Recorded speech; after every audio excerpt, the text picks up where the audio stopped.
السلام عليكم ورحمة الله وبركاته. أهلا بكم أبطال دفعة ثانوية عامة 2023.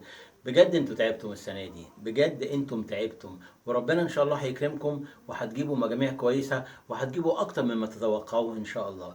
اللي فات خلاص بقى ما نفكرش فيه، فيزياء تاريخ، لا مش هنفكر بقى، خلينا في اللي جاي ان شاء الله. اللي جاي عندنا ايه؟ عندنا انجليش بإذن الله 3 أيام ونص كافيين قوي انك تلم فيهم المادة كلها. يعني ايه؟ اقدر اراجع الجرامر كله؟ ايوه تقدر.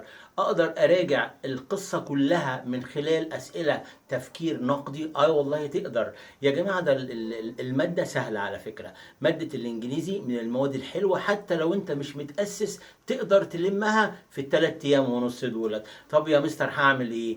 دلوقتي عندنا النص يوم اللي انت بعد ما ترجع من الفيزياء او التاريخ عندك تعمل ايه؟ هتنام شوية وهتريح كويس قوي ساعتين 3 يا عم. بعد كده تقوم همسك ايه؟ انا دلوقتي عامل لكم فيديو في منتهى الجمال، مراجع لك الجرامر كله بتاع المنهج ال 12 وحدة في ساعتين. بالاضافة القصة عامل لك 20 سؤال، اهم 20 سؤال في القصة كلها.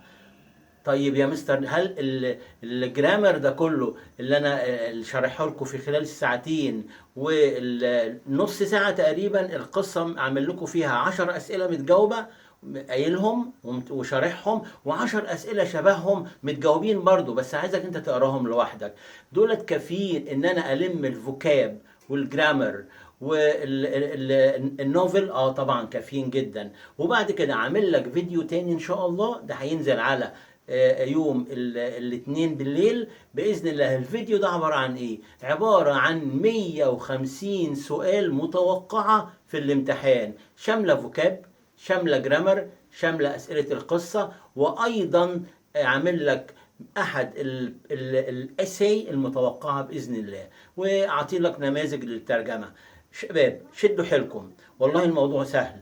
الانجليزي يتلم حتى لو انت مش متأسس فيه قوي. من خلال الفترة ال3 أيام ونص دولت اقدر الم فيهم. بعد المقدمة اللي انا قايلها دي على طول اعمل الآتي.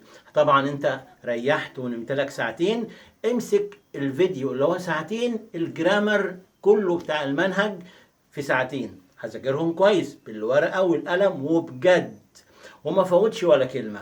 طيب بعد ما خلصت الساعتين دولت شرح جرامر للمنهج كله، همسك 10 أسئلة القصة، أهم 10 أسئلة قصة موجودين، اللي هو الكريتيكال ثينكينج.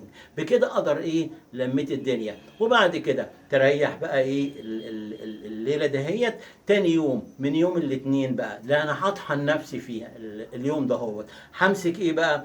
همسك دلوقتي عامل لكم 150 سؤال مالتيبل تشويس، اختيارات كلها فوكاب وجرامر، وبعد كده عامل لك نماذج للترجمه، هظبطها كويس جدا.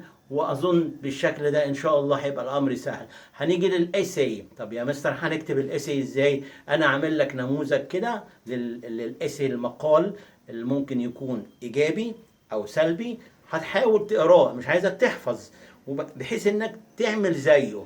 وكاتب لك مجموعة من الجمل هتفيدك جدا انك تكتب الايسي بطريقة سهلة وبسيطة. يا جماعة ربنا يوفقكم، انتم تعبتم وربنا هيكافئكم، وان شاء الله هتجيبوا مجموع كويس واكتر مما تتوقعون. القاكم على خير، والسلام عليكم ورحمة الله وبركاته.